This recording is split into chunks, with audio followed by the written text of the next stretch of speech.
One of the most important things about having plants is watering them, and especially if you start accumulating a lot of plants, watering by hand it's not efficient, and that is when you need to install an irrigation system. Installing an irrigation system, it's not a fix it all and leave it alone type of setup. It requires maintenance, and one of the main issues that you are going to have with an irrigation system is leaks.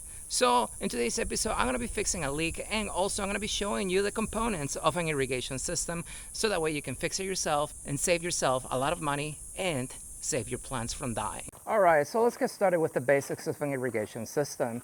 So what is an irrigation system? Well, an irrigation system is going to be, just think of it like a hose, underground or above ground, that's going to all your plants in the ground. When you have a lot of plants, it's very difficult to water them by hand. Like you see this area right here, this is an incline or a decline right here, and it will take a lot of time to actually water these plants correctly because most of the water will just run off. And I can tell you honestly, this soil right here is clay, so if you are using a hose to water this plant specifically right here, you have to water it slowly, and because the ground takes a long time to soak the water, and actually for this plant right here will easily take 1 to 2 hours minimum.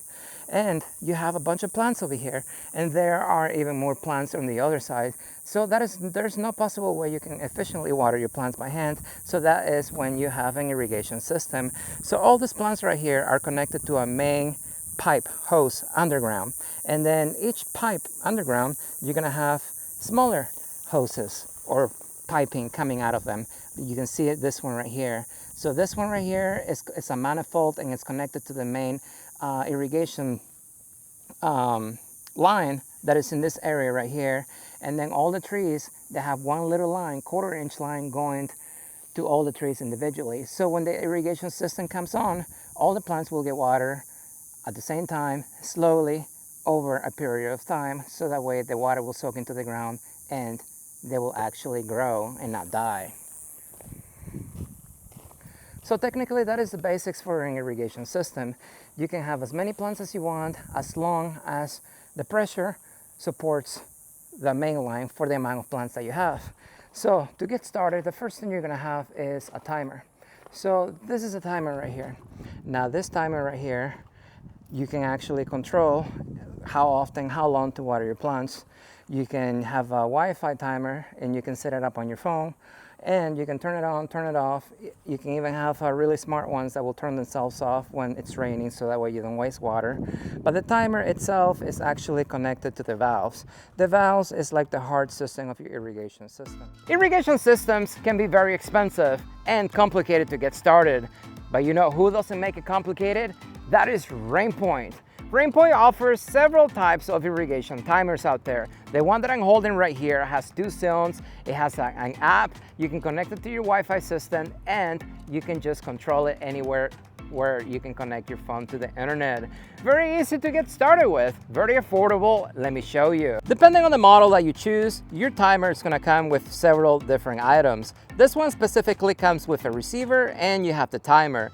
This one you can hook up anywhere in your house, close to your router. Once it's connected, you can connect your timer to this receiver right here, and then you are almost there. Next, you can find a hose bib outside your house, hook up your timer to it, just like this, and then you can either hook up a water hose if you're only watering a few plants, or you can hook up a polytubing irrigation pipe like this to your timer. Next, download the app, connect your timer, and from the app, you can tell their system how often, how long to water your plants. And also, if you don't want to use the app, you can also manually water your plants just by pressing these 2 buttons right here. So why Rainpoint? I've been using Rainpoint for the past few years, and I haven't had any issues. But if you do have any issues with them, this is a great company that stands behind your product. If you have any issues, they will either fix it or they will replace it and make it right. If you are in the market, you want to save yourself some money, and you want to give your plants something better than any magical juice that you can add to the soil, and your plants are actually going to respond a lot better, get yourself a Rainpoint irrigation timer. How does it work? Let me show you. So these valves right here are connected to the main water supply for the house. Now, why are there so many? Because there's only so much pressure you can have per line. If you have a lot of trees connected to each valve right here, well, the pressure will slow down, and then you're not going to be able to water your plants correctly.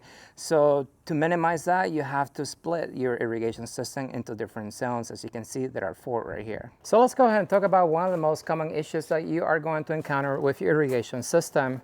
So this right here is a 1/4 inch line, and as you can see, there's an emitter right here. So this emitter right here is 2 gallons an hour. So a lot of the times they will either get clogged, or what's going to happen, they're going to break, and you just change it out. You can cut this little pipe right here and then put a new one in, and you are good to go.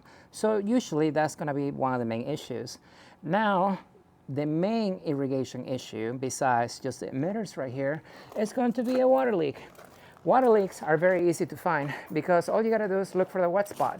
As you can see right here, there's a wet spot because there's a break in the line, and normally you're going to see a hole where the water's been coming out of. And over here, you can see the hole right here. So let me go ahead and dig this up and then see what's going on here.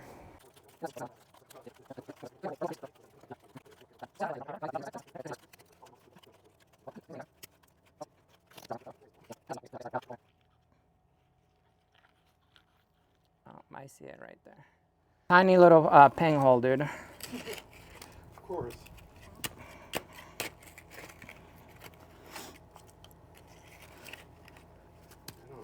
I don't know either. I remember the whole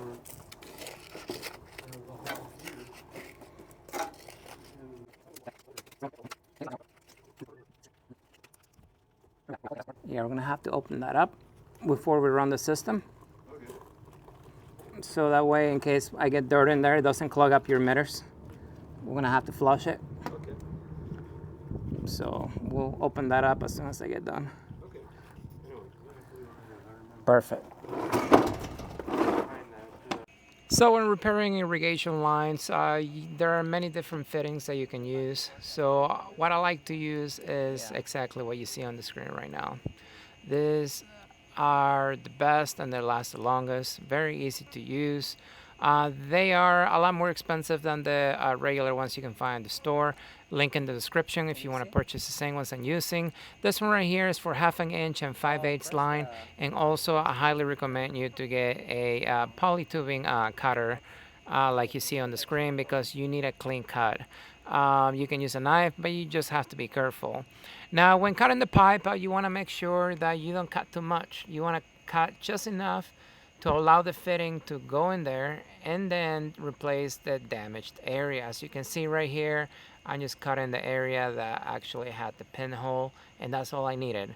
And I'm just gonna put the coupling back in there and it will be good to go. But repairs like this are very easy. Believe it or not, they only take a few minutes once you actually find the leak. The problem is most people bury the lines very deep into the ground, and that will make it very difficult for you to actually fix leaks like this in the future, because you have to dig them up like I did earlier. That's what took most of the time. Another thing is most people who bury them, they don't really bury them in dirt. They just bury them just deep enough to actually you don't see them anymore. And in my area, gravel is very common, and gravel, it can be sharp, and over time it will actually cut your piping underground, and that's usually the main reason why I get a lot of calls for leaks. But yeah, so this one right here, it only took a few minutes to actually patch, and as you can see, it's good to go. Now the next step is actually running the system. If you listened earlier, I told the homeowner to open the line, meaning that the end of the line, the end of the loop, it's usually going to be above ground somewhere in your yard. So you need to go and undo it. So when the water starts running again inside the pipe, there's a way for that dirty water to come out of the system. Because if you do not open the loop, what's usually going to happen, especially if you get dirty water in your system, well, that dirty water has dirt and it will clog your emitters.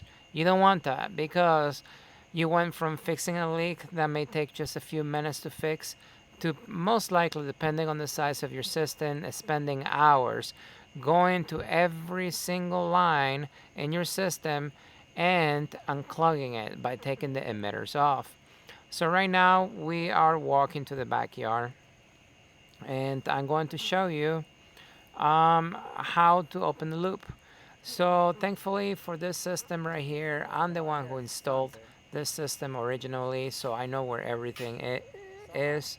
You may not be as lucky, so if you're purchasing a house or you're moving into a home, it's very important for you to talk to the previous owner so they can tell you where everything is. But you can see right here, this is a loop right here, and we're just opening it up so that way when he turns the water on, which is a Wi-Fi system, he just pulls his phone out and then he can easily turn the water on off anytime he wants without having to go to the timer. You can see right now he's gonna turn the water on, and then the water is just gonna flow and flush all the nasty stuff out of the system. Remember, water will always go to the path of least resistance.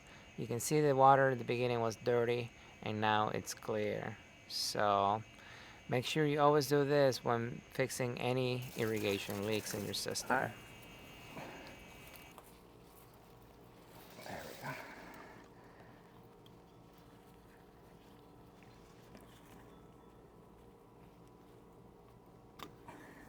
go. Okay. Let's go ahead. It's holding. Oh yeah. No leaks. It's awesome. Cool. And it's still running. Yep, that's good. Yeah. Awesome. And the leak in there's already fixed? Oh, there's another leak over there? Yeah. Oh, dude, I thought it was only one leak. That's why it's all wet in there. I thought that the water was just running this way.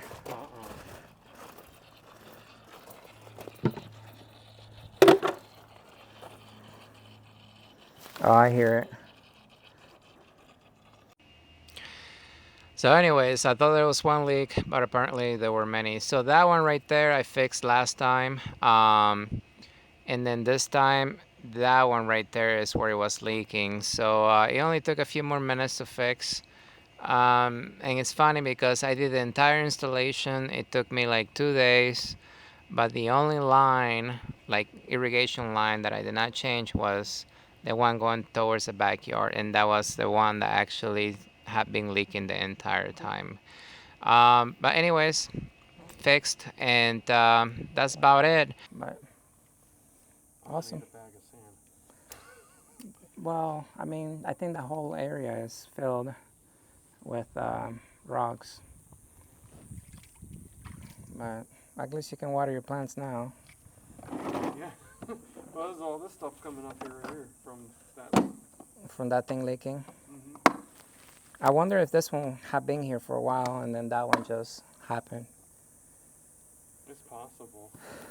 And that's it, everybody. Fixing irrigation leaks is going to be one of the most common issues that you are going to be running with irrigation systems. They can be easy, they can be complicated. It's all up to you. It depends on your setup. As always, if you have any questions, comment below. If you haven't liked the video, what are you waiting for? If you haven't subscribed, shame on you. And as always, I will see you next time.